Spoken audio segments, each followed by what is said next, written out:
मतलब क्या बोल सकते हैं, कड़ा डिसीजन होगा, क्योंकि मुझे लगता है कि उन सब में कुछ बेहतरीन है, तभी सब अपने अपने प्लेटफॉर्म पे आगे हैं। और आगे ही नहीं है, वो आदर्श हैं हम सभी भोजपुरी परिवार के लिए, समाज के लिए।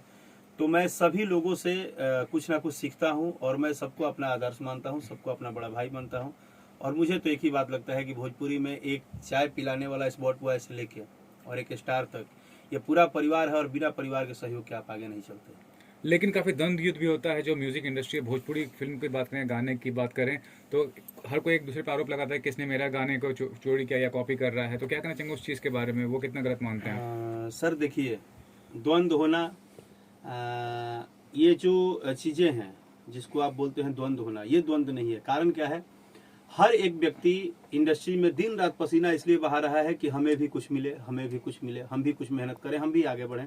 बट इसलिए नहीं बढ़ा रहा है कि वो अगर आगे बढ़े। देखिए, भगवान छीनने समझ में आता है, बट रोजी रोटी अगर इंसान छीनने लगे, अगर कोई किसी को गाना को दबाने के लिए प्लान करने लगे, कोई किसी को पीछे में उसको सिनेमा से निकलवाने का प्लान करने लगे कोई, तो मैं ये बोलता हूँ कि ये इंसान का काम नहीं है, ये सिर्फ उसका काम है जिसने हमें पैदा किया है। तो जिसने हमें पैदा किया है आखिर उसके हाथ में है ही, उसको जब इच्छा करता है तब वो अपना खेला तिलकम दिखाई देता है।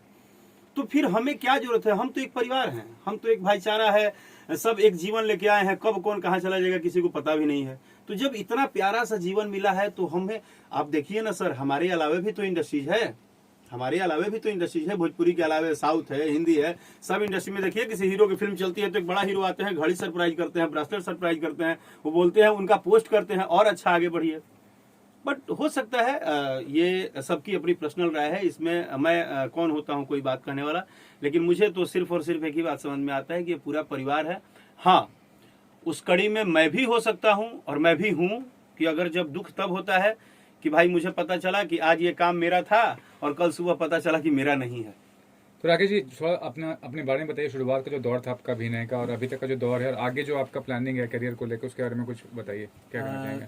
सर मेरा दौर एक ही रहा और मुझे दूसरा कुछ नहीं समझ में आता है। मैं 2006 से, मेरा 2006 में पहला एल्बम रिलीज हुआ था, वो मुझे याद है, 2006 में पहला एल्बम मैं गाया था। बट गायन के क्षेत्र में मैं 2003 से ही हूँ, 3 या 2 से। उस टाइम मैं बच्चा था, 11-12 साल की एज होगी जो मैं बता रहा हूँ आपको। उस दिन से अभी तक मुझे सिर्फ एक बात समझ में आई है कि मैं सिर्फ और सिर्फ एक सिंगर हूँ। आज भले आप लोग के आशीर्वाद से एक एक्टर भी हूँ। इसके अलावा सर मुझे कुछ नहीं समझ में आता है कि क्या हुआ। और जीवन के संघर्ष में चाहे हालात कुछ भी हो गए, इसमें कोई झूठ बोलने वाली बात नहीं है कि हमने जीवन का जितना दौर देखा है, क्योंकि हर इंसान देखता है, तो उसको बार बार मीडिया में बोलने से कोई फायदा नहीं है। क्योंकि लोग आजकल कमेंट में नीचे गाली भी लिखते हैं कि भाई ज्यादा भावनात्मक करके क्या चाहते हो, भावना बटोरना चाहते हो। आजकल ये नया नया ड्रामा हो गया है ना भाई, लोग इंजीनियर भी तो हो गए हैं दिमाग के। वो आपके कमजोरी और आपके मजबूरी पे भी सवाल उठा देते हैं।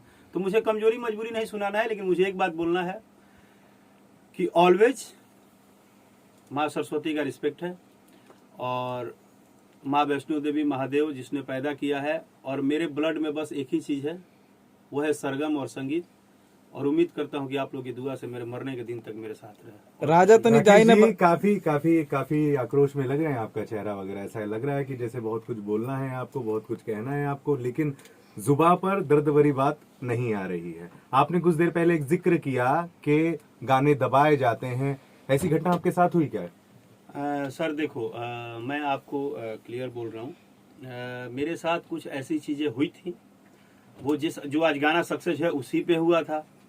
अभी अभी हाल फिलहाल आपने देखा होगा कि हम ही नहीं, 2-3 चीज़ें हैं इंडस्ट्री लेवल पे जो आप कभी नोट कीजिएगा।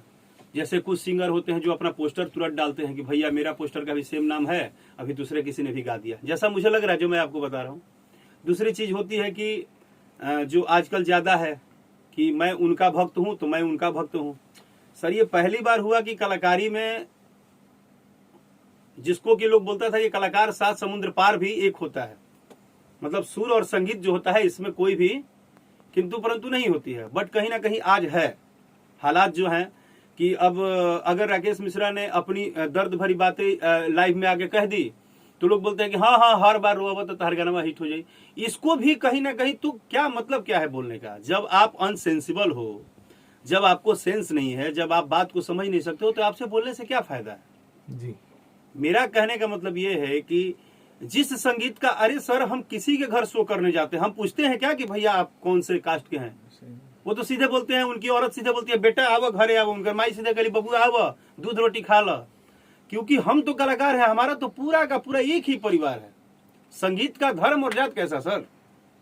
लेकिन फिर भी अब इस चीज के ऊपर सवाल उठती है, बातें होती हैं, और क्या क्या बोलिएगा तो गाली सुनिए नीचे कमेंट में, तो सुनते रहिए गाली, उसमें हमको क्या बोलना है।